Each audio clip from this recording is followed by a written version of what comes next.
This Monday marks 80 years since the Auschwitz-Birkenau concentration and extermination camp was liberated by Soviet forces. Ceremonies are taking place there throughout the day today, including one that will be attended by French President Emmanuel Macron and several other world leaders. We'll be covering that live for you at 4 p.m. French time. In the meantime, I'm joined now on the set by our senior reporter, Claire Paccalin. Hi, Claire. So you have been filming a series of reports in the lead up to this anniversary. I mean, what more do we know about the deportation of Jewish people to Auschwitz from France during World War II? So there were 69,000 people, mostly Jews, some gypsies as well, who were deported from France to Auschwitz, and only 5% survived. Of that 69,000, there were 11,000 children.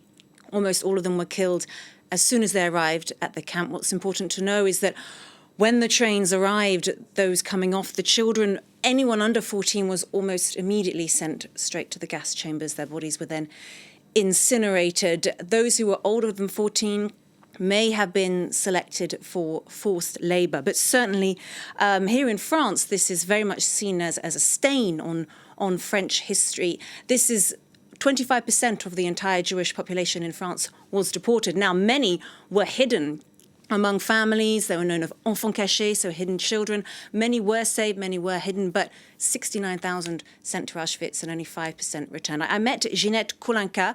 She's one of the very few French Auschwitz survivors. She's nearly 100 years old, and she's still full of energy. She's doing really, really well. And we can take a listen now from the extract that I did with her and Stéphanie Trouillard from France 24's French channel. We can take a listen now. C'est un peu gênant de montrer ça en décoration alors que ça a tué tellement de monde. Quand on est arrivé, le train s'arrête, on aperçoit des cheminées qui dégagent une fumée un peu spéciale, et maintenant les ordres arrivent, déshabillez-vous.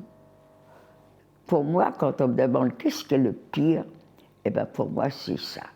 C'est le moment où j'ai été obligée d'être nue. So that was all part of the dehumanization process. So Ginette was 19 years old. She was selected for forced labor. And as soon as she arrived, she was put in with women. They were put into a room and they were tattooed with their prisoner number on their forearm, which is what she showed us in that video. And they were shaved all over their bodies. And she wondered where her father and her 12-year-old brother had gone because they were separated as soon as they arrived in Auschwitz, and her father and her brother had actually gone on some trucks. And Ginette told us that she had said to them, go on the trucks, because her father was elderly, her brother was younger, go on the trucks, I'll walk, I'm strong enough to walk, but you guys go on the trucks. And later that day, she saw smoke rising in the distance from a chimney, and she thought it was the factory where she was going to work as a forced labourer. And she found out from the other women who had been at the camp longer than her and who knew what was happening. They said to her, no, you won't see your family again. Look at the smoke.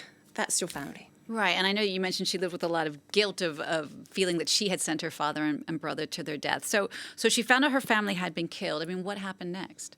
So she was selected for forced labour, and as you can imagine, the conditions were atrocious. When she returned from Auschwitz, when she was one of the very few, she weighed 26 kilos.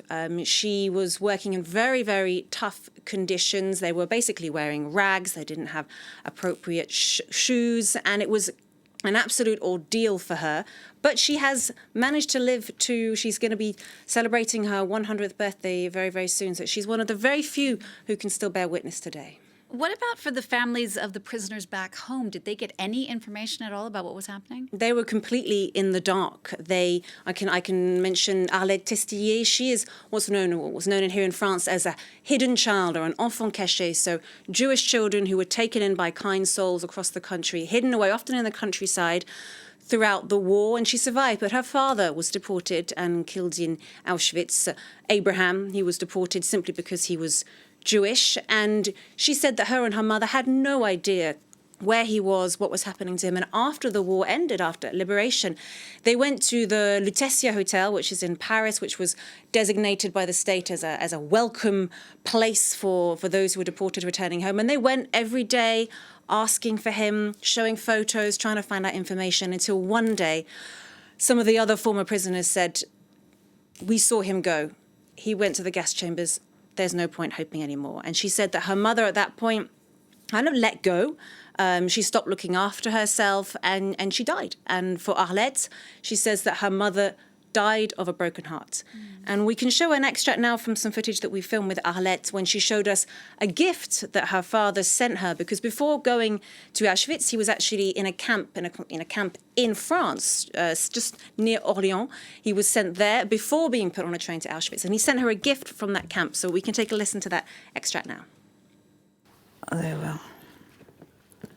Regardez. À ma chère petite Arlette, de ton papa qui t'aime. C'est la seule chose qui me reste, parce que tout a été spolié. Quand on est rentré après la guerre, il n'y avait plus rien. Notre appartement a été vidé. J'y tiens comme la prunelle de mes yeux, c'est pour ça que je la mets dans une boîte, parce que sinon je ne veux pas qu'il soit cassé. Pas qu'on l'abîme. C'est important.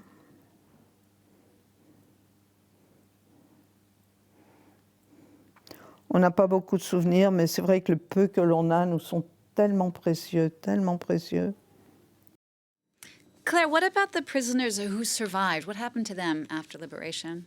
Well, what's interesting to note is that the Germans knew the Soviets, the Allies, they knew they were coming. And so even in August 1944, they started taking prisoners out of Auschwitz. So when the Soviets arrived on the 27th of January, liberating Auschwitz in 1945, so 80 years ago to the day, they actually found a camp with very few prisoners left. There were only about 7,000 prisoners left, and those were the weakest, the most frail, those who the Germans felt there was no point putting them on any kind of journey to go to any other camps as they were retreating, because those were the weakest. So the Soviets found a small group of extremely, extremely frail prisoners, and many of them died in the days and weeks that followed.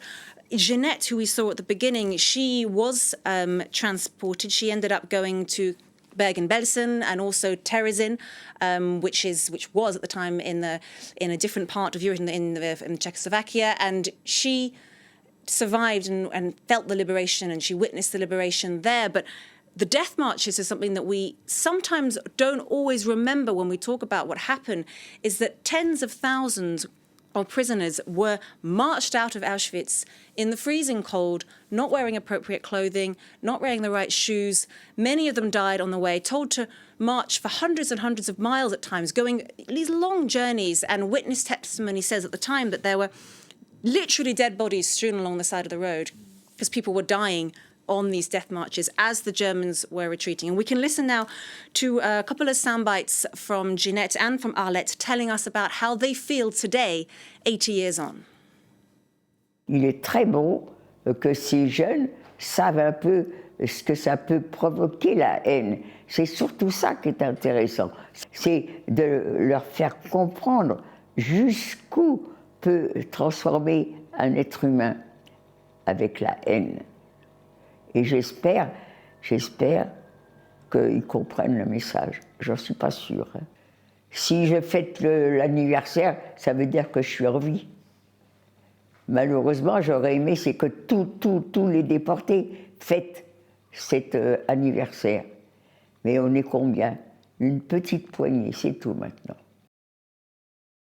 Many of the survivors or those hidden children telling me that they are fearful that when they pass away, which may be soon, these people are very elderly, that it will be hard to pass down the history of what happened because there'll be no living eyewitnesses yet. So we will be showing the main ceremony at the Auschwitz Memorial later on this afternoon, and I've got another report out today, a focus report about the Lutetia Hotel in Paris, which was the welcome centre for those who've been deported who returned home, the very few who managed to return home to France. Claire Paccalin, thank you so much for your reporting and for sharing all of those stories with us on this day that marks the anniversary, the 80th anniversary of the liberation of Auschwitz. Thank you so much.